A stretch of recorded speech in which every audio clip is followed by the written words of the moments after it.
can't learn this shit from watching and listening to some other guy tell you how to do it. The key to success in this and probably many other fucking dichotomies is to fucking stick with it and endure everything. And these random things will fucking happen. You know what I mean? Like the viral clip, the fucking this and that. You know what I mean? There's some fuckwit that stuck a fucking pen in a fucking pineapple. I'm pretty sure when he stuck that pen in that fucking pineapple, he was going to get signed by Ultra fucking Records 5 years later. You know what I mean? The dude was just like, I'm a fucking idiot. Here's my idiot fucking video. Funny, haha. And guess what? My 10 friends like it. And then it just, whatever brush fire fucking circumstances happened, you know, Gangnam Style did not fucking, they didn't fucking write that shit fucking knowing this was going to be an American takeover. Yeah. You know what I mean? Dude, endure. You said it, man. Endure. That's it. That's it. That's the takeaway, man. That's literally it. Freaking and here's the soul crushing shit.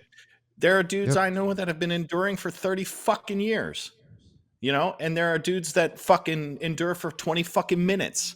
You know what I mean? It's right. The ocean, you know, it's fucking.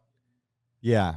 But that is interesting what you said about the templates, you know, and things all sounding the same, is that it, in a way, we have access to all this information, all these tutorials, and everybody can learn, and it's so cool, but it is making it all sound the same because a lot of people don't have to go through that experimentation and learning. Even watching you on Twitch last night, you're building this show. I don't even know what you're doing exactly, but you're building something, and I watched you make a bunch of mistakes and go, this isn't fucking working. I'm going to go back.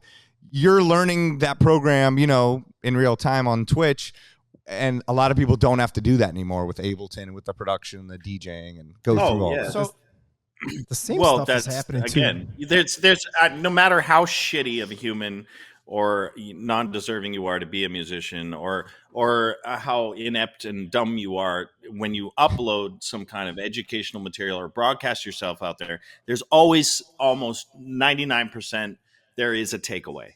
There is something to be learned that is useful, that you were like, oh, I didn't know you could do that. This guy's a fucking idiot. But actually, he did this one fucking thing that, like, I didn't know about. You know what I mean? Right. It's learning to learn and not learning to follow. Yeah, you know, you said something, though, about everyone following each other. And I think, you know, when I talk to young DJs and I'm, you know, mentoring or whatever, I mean, I haven't had the DJ career that these guys have had, but I still I talk to a lot of these kids, and I tell them to think like, I mean, honestly, the only metaphor that ever works for me is because I think if you stay in the DJ lane too much, it's hard to understand. So I talk about it more like a chef. Like, hey, if I gave you all the ingredients and I gave him all the ingredients, exact same stuff, I gave the next person all the same stuff, I would hope you guys would make something slightly different from each other and you would put your thing on it. Yeah. And I think that's the whole point of this.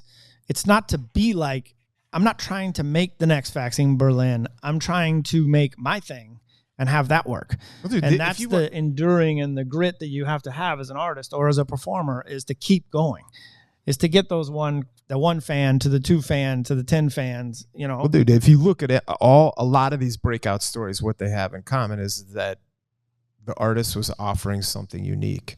That's in the DJ space, and that's in the, you know, there's a lot of that. If you're approaching it the same way everyone else is, like, dude, you're just going to blend in with what everyone else is doing. And I think that's been one of the things about streaming that's been kind of a bummer for me, because whatever's successful, I mean, dude, after Faxing Berlin came out, or I Remember came out, dude, there was like 5,000 guys ripping mouse. Like, yeah. Well, why would I want to play your version of that? I'm just going to go play the original. I'll just play Joel's version of that, the original one, you know? Right. And I think that, you know, even in pop music now, it's like, my goodness, one guy comes along and then it spawns 1,000 imitators. But really the guys that stick out are the ones that still, you know, strive to be unique. So